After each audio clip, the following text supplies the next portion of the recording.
Inner North London, top floor flat, all white walls, white carpet, white cat, rice paper partitions, modern art and ambition. The host's a physician, bright bloke, has his own practice, his girlfriend's an actress, an old mate of ours from home, and they're always great fun, so to dinner we've come. The fifth guest is an unknown. The hosts have just thrown us together for a favour, because this girl's just arrived from Australia and she's moved to North London and she's the sister of someone or has some connection. As we make introductions, I'm struck by her beauty. She's irrefutably fair, with dark eyes and dark hair.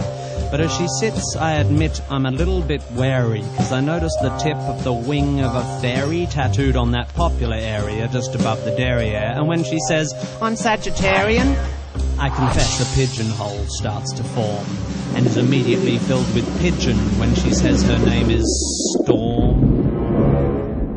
Conversation is initially bright and light-hearted, but it's not long before Storm gets started.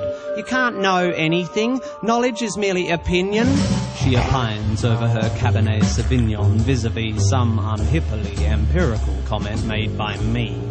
Not a good start, I think. We're only on pre-dinner drinks, and across the room my wife widens her eyes, silently begs me, "Be nice."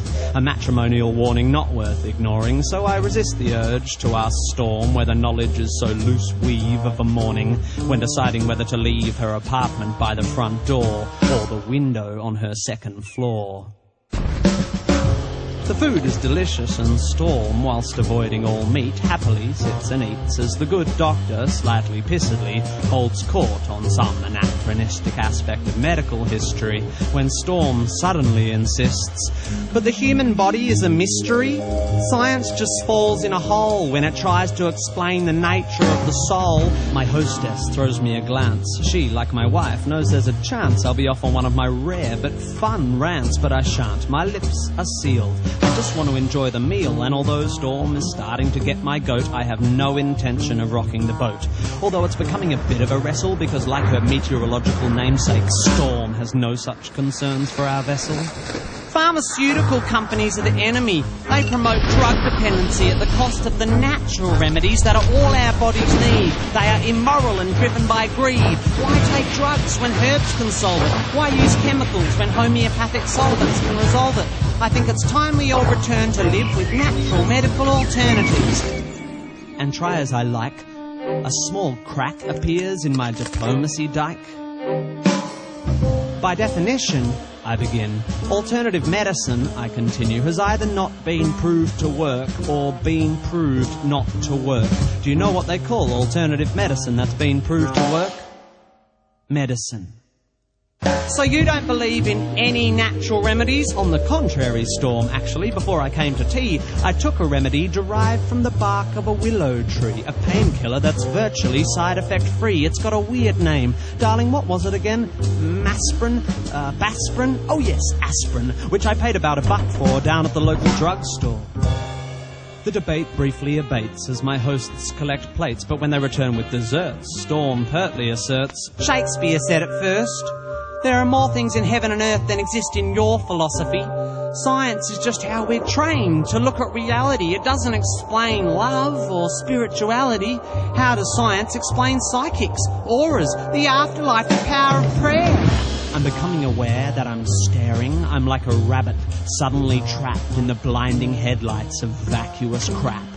Maybe it's the Hamlet she just misquaffed, or the 5th glass of wine I just quaffed, but my diplomacy dike groans, and the arsehole held back by its stones can be held back no more. Look, Storm, sorry, I don't mean to bore you, but there's no such thing as an aura. Reading auras is like reading minds, or tea leaves, or star signs, or meridian lines. These people aren't plying a skill. They're either lying or mentally ill.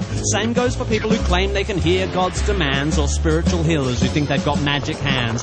By the way, why do we think it's okay for people to pretend they can talk to the dead? Isn't that totally fucked in the head? Lying to some crying woman whose child has died and telling her you're in touch with the other side? I think that's fundamentally sick. Do we need to clarify here that there's no such thing as a psychic? What are we fucking to? Do we actually think that Horton heard a who? Do we still believe that Santa brings us gifts? That Michael Jackson didn't have facelifts? Are we still so stunned by circus tricks that we think the dead would want to talk to pricks like John Edward? Storm, to her credit, despite my derision, keeps firing off cliches with startling precision, like a sniper using bollocks for ammunition. You're so sure of your position, but you're just closed-minded. I think you'll find that your faith in science and tests is just as blind as the faith of any fundamentalist. Wow, that's a good point. Let me think for a bit. Oh, wait, my mistake. That's absolute bullshit. Science adjusts its views based on what's observed. Faith is the denial of observations so that belief can be preserved.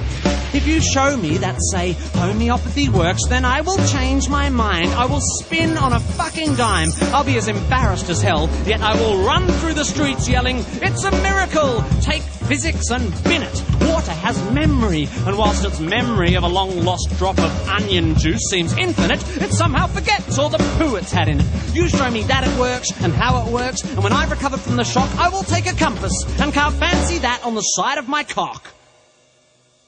Everyone's just staring now, but I'm pretty pissed and I've dug this far down, so I figure in for a penny, in for a pound. Life is full of mysteries, yeah, but there are answers out there and they won't be found by people sitting around looking serious and saying, "Isn't life mysterious?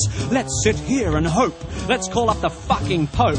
Let's go watch Oprah interview Deepak Chopra." If you want to watch telly, you should watch Scooby-Doo. That show was so cool because every time there was a church with a ghoul or a ghost in a school, they looked beneath the mask. And what was inside? The fucking janitor or the dude who ran the water slide. Because throughout history, every mystery ever solved has turned out to be not magic.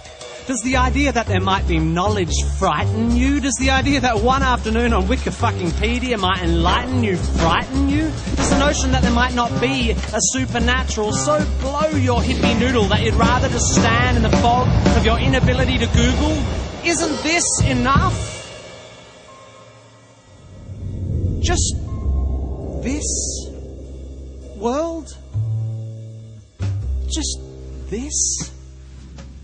Beautiful, complex, wonderfully unfathomable natural world? How does it so fail to hold our attention that we have to diminish it with the invention of cheap, man-made myths and monsters? If you're so into your Shakespeare, lend me your ear. To gild refined gold, to paint the lily, to throw perfume on the violet, is just fucking silly. Or something like that. Or what about Satchmo? "I'll see trees of green, red roses too." And fine if you wish to glorify Krishna and Vishnu in a post-colonial, condescending, bottled up and labelled kind of way, then whatever, that's okay. But here's what gives me a hard-on. I am a tiny, insignificant, ignorant bit of carbon. I have one life, and it is short and unimportant. But thanks to recent scientific advances, I get to live twice as long as my great-great-great-great-uncles and aunts. Twice as long to live this life of mine. Twice as long to love this wife of mine. Twice as many years of friends and wine, of sharing curries and getting shitty at good-looking hippies with fairies on their spines and butterflies on their titties. And if, perchance, I have offended, think but this and all is mended. We'd as well be 10 minutes back in time for all the chance you'll change your mind.